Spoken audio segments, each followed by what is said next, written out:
আগে চেক করো, তারপরে বিশ্বাস করবা, ঠিক কিনা? তাহলে এখন থেকে একটা কিছু শুনলে বিশ্বাস করবেন।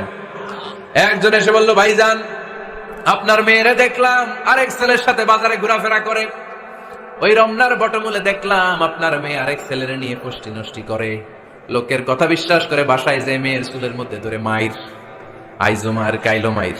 এরকম হতে পারে না? হয়তো ওই লোক আপনার মেয়ের মতো দেখতে আরেক মেয়েকে দেখছেন। এরকম হয় কিনা সমাজে? একজন এসে বললো, ভাই আপনি এখানে ভাবিরও তো দেখলাম ওই জায়গায় আরেক লোকের সাথে ঘোরাফেরা করতেছে, খবর রাখেন না বাসা? আপনি রেগে মেগে, ঘটনা কি? আমার খেয়ে আমার পরে আরেকজনের সাথে, যে এই বাড়িতে যে মাইর, কোনো কথা নেই। দেখবেন যে ছোট্ট মারামারি থেকে এই ঘটনা অনেক সময় বিচ্ছেদ বা ডিভোর্স পর্যন্ত গড়ায়, ঠিক কিনা? ওই যে শোনা কথায় কান দিছে, ফাতা ভাই আপনি চেক করেন নাই, হয়তো আপনার স্ত্রীর মতো দেখতে বা আপনার স্ত্রী যে জামা পরে, যে পোশাক পরে, এরকম পোশাক পরে আরেক নারীকে দেখছে, আপনার বউ না এটা। আপনার মেয়ের ব্যাপারে যে তথ্য দিয়েছে এটা সঠিক নয়, সে আপনার মেয়ের মতো আরেকটা মেয়েকে দেখেছে, এসে আপনার কাছে বলে দিচ্ছে, আপনি বিশ্বাস করছেন। ভেজাল আছে না নাই? এই ভেজালগুলোকে থামানোর জন্য কোরআনে এই বিধানগুলো নাজিল করেছে কে? তাহলে ফরিদপুরের ভাইয়েরা, সমাজটাকে সুন্দর রাখার তথ্য একটা শুনলেই বিশ্বাস করবেন না। সিলে কান নিয়ে গেছে শুনলেই সিলের পিছনে দৌড়, নাকি? কি করবেন? আগে কানে হাত দিয়ে একটু দেখবো কান দুইটা আছে না নাই, তারপরে চিলের পেছনে দৌড়াবো। তাহলে এখন থেকে আমরা তথ্য একটা শুনলে বিশ্বাস করব। তাহলে কি করবেন? বলতে হবে কি করবেন? যাচাই বাছাই, জাস্টিফিকেশন অফ দ্য নিউজ। কোন নিউজ জাস্টিফিকেশন ছাড়া আমরা প্রচার করব, বিশ্বাস করব, শেয়ার করব না। আল্লাহ বললেন, ইয়া আইয়ুহাল্লাযীনা আমানু লা ইয়াসফার কওমুম মিন কওম। ওহে আমার ঈমানদার বান্দারা, শোনো শোনো, খবরদার কখনো কোনো মুমিন বান্দারে ঠাট্টা করো না, অবজ্ঞা করো না, ঠাট্টা করো না। তার মনে কষ্ট হয় এমন কোন কথা তারে বলো না। Never stop of anybody. কাউকে নিয়ে ঠাট্টা করবেন না, তার দেহ নিয়ে, তার আকৃতি নিয়ে, তার বংশ নিয়ে। এক লোকের বাবা ছিল চোর, কিন্তু তার ছেলে অনেক ভালো। আপনি কি তারা বলতে পারবেন তুই চোরের ঘরের চোর? বলতে পারবেন? চুরি করছে বাবা, ওর কি দোষ? কথা বলেন। এগুলো কবিরা গুনাহ। আওয়াজ করে বলেন তো কি গুনাহ? কবিরা গুনাহ। কারো আকৃতি নিয়ে, আমার ফরিদপুরের কলিজার টুকরা যুবক ভাইরা, কারো আকৃতি নিয়ে কখনো অবজ্ঞা করবে না, তুচ্ছ জ্ঞান করবে না। এটা কবিরা গুনাহ, এটা আল্লাহ খুব অপছন্দ করেন। এর কারণ আকৃতিটা আমাদের হাতে নাই। আমাদের কারো নাক লম্বা, কারো খাটো, আমরা কেউ কালো, কেউ সাদা, আমরা কেউ স্মার্ট, কেউ অন্যরকম। তো এই যে আমাদের এক এক ধরনের আকৃতি, এটা কি আমি বানাইছি? আপনি বানাইছেন? দিছে কে? এই জন্য কারো দেহের গঠন নিয়ে যদি আপনি অবজ্ঞা করেন, এটা প্রক্ষান্তরে আপনি স্রষ্টাকে নিয়ে অবজ্ঞা করলেন। কারো দেহের আকৃতি নিয়ে যদি আপনি তুচ্ছ করেন, তাকে তুচ্ছ করেননি, আমার রবকে আপনি তুচ্ছ করেছেন। চিল্লায় বলেন ঠিক কিনা?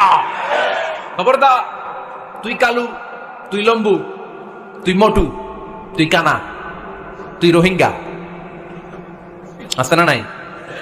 ইদানিং ইদানিং এটা খুব চলে। এই রোহিঙ্গা নামটা আছে না? ফরিদপুরে এগুলো ঢুকে নাই না? আমাদের ওইদিকে দেখি কি অবস্থা, কারোর সাথে কেউ লাগলে তুই রোহিঙ্গা। কি আশ্চর্য, এই গালি কবে আসলো?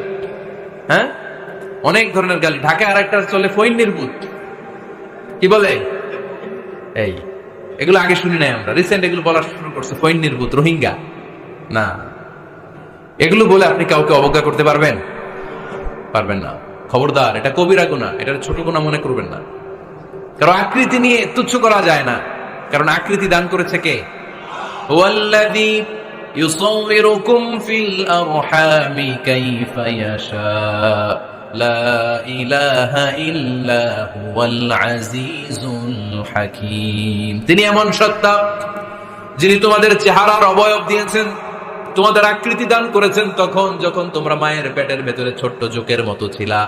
মায়ের পেটের ভেতরে আমরা যখন সবাই এত ছোট্ট, তখনই আমাদের চেহারার আকৃতি দিয়েছে কে? কে সুন্দর হব, কে ছেলে হব, কে মেয়ে হব, কে মোটা হব, কে চিকন হব, আমার ইচ্ছা হয়েছি? আওয়াজ করে বলতে হবে, কার ইচ্ছায়?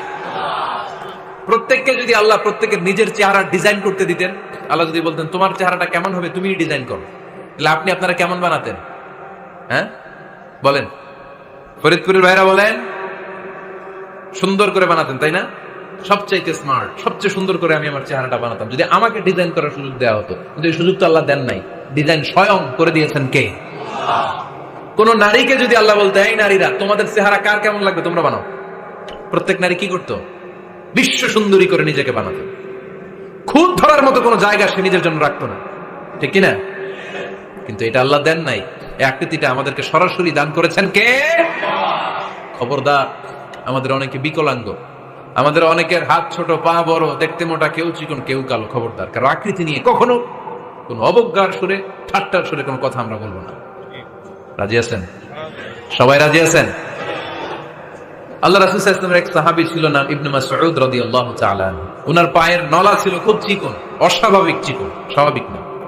তো উনিও এটা ঢেকে রাখতেন, দেখাতেন না কাউকে। একদিন উনি খেজুর পাড়ার জন্য খেজুর গাছে উঠলেন। খেজুর গাছে ওঠার পরে নিচ থেকে সাহাবারা পায়ের চিকন নলা দেখে ফেলছে। দেখে সবাই হাসি, সবাই হেসে কুটি কুটি। বিশ্বনবী বললেন, হেসো না, খবরদার, আমার ইবনে মাসউদের পায়ের চিকন নলা দেখে হেসো না। আমার ইবনে মাসউদের এই পায়ের চিকন নলা যদি মিজানের পাল্লায় উঠিয়ে দেয়া হয়, কিয়ামতের দিন উহুদ পাহাড়ের চেয়েও ভারী হয়ে যাবে। খবরদার, আমার ইবনে মাসউদকে আমার আল্লাহ অনেক পছন্দ করে, তার পা চিকন দেখে তাকে তুচ্ছ করো না। আল্লাহর হাবিব সাল্লাল্লাহু আলাইহি ওয়াসাল্লামের 11 জন স্ত্রীর মধ্যে থেকে একজন স্ত্রী ছিলেন একজন স্থূল আকৃতির, অবিসিটি ছিল, একটু মোটা। ওনার নাম ছিল সাফিয়া রাদিয়াল্লাহু তাআলা আনহা। তা আম্মা জান আয়েশার সাথে একবার সাফিয়ার ঝগড়া। নবীদের বউদের মাঝে মাঝে মাঝে ঝগড়া হতো, তবে সেটা হতো মধুর ঝগড়া। সুবহানাল্লাহ পড়েন। আম্মা জান আয়েশা রাদিয়াল্লাহু তাআলা আনহার বাসায় একদিন বিশ্বনবী বসা ছিলেন, আর একজন স্ত্রী, বিশ্বনবীর আরেকজন স্ত্রী রান্না করে কিছু খাবার আম্মা জান আয়েশার ঘরে পাঠিয়েছেন। এক দাসী দিয়ে বলল, যাও এটা আয়েশার ঘরে দিয়ে আসো, কারণ নবী আয়েশার ঘরে। আম্মা জান আয়েশা রাদিয়াল্লাহু তাআলা আনহা বললেন, এগুলো কি? ওই দাসী বলে, তরকারি। কে দিছে? অমুক স্ত্রী। কেন দিয়েছে? আমি কি রান্না করতে পারি না? তোমরা রান্না তোমরা খাও। এই কথা বলে পাতিল সহ উড়ায় মারছে চেহারা। এর কারণ ওনারা মানুষ ছিলেন, মানবীয় ব্যাপারগুলো ওনাদের মধ্যেও কাজ করত। আবার এক স্ত্রী ঝোল দিয়ে রান্না করে কিছু খাবার নিয়ে এসেছে। আম্মা জান আয়েশা রেগে মেগে ওই ঝোল নিয়ে ওই স্ত্রীর গালের মধ্যে মেখে দিয়েছে। বিষ্ণুনবীর আরেক বউয়ের গালের মধ্যে ওই ঝোল লাগাই দিচ্ছে। এবার ওই স্ত্রী বিষ্ণুনবীর কাছে যেয়ে বলে, ইয়া রাসূলুল্লাহ, দেখেন আয়েশারে আপনি বেশি আদর করেন তো, দেখেন কি করে আমাদের সাথে। এই যে আমাদের গালের মধ্যে ঝোল মাখাই একবার মেকআপ বানাই দিচ্ছে।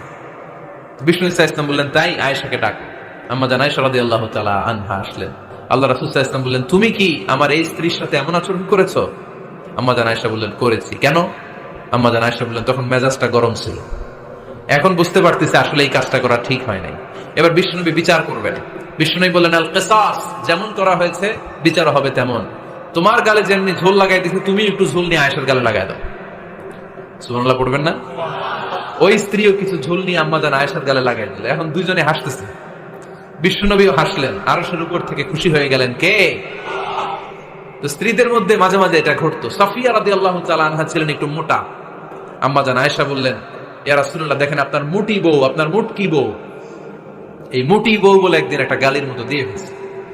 আল্লাহ রাসূল সাল্লাল্লাহু আলাইহি ওয়াসাল্লাম রেগে গেলেন, বললেন, আয়েশা এটা কেমন কথা তুমি বললা মুটি? আমার সাফিয়ারে তুমি মুটি বলে গালি দিলা রে আয়েশা।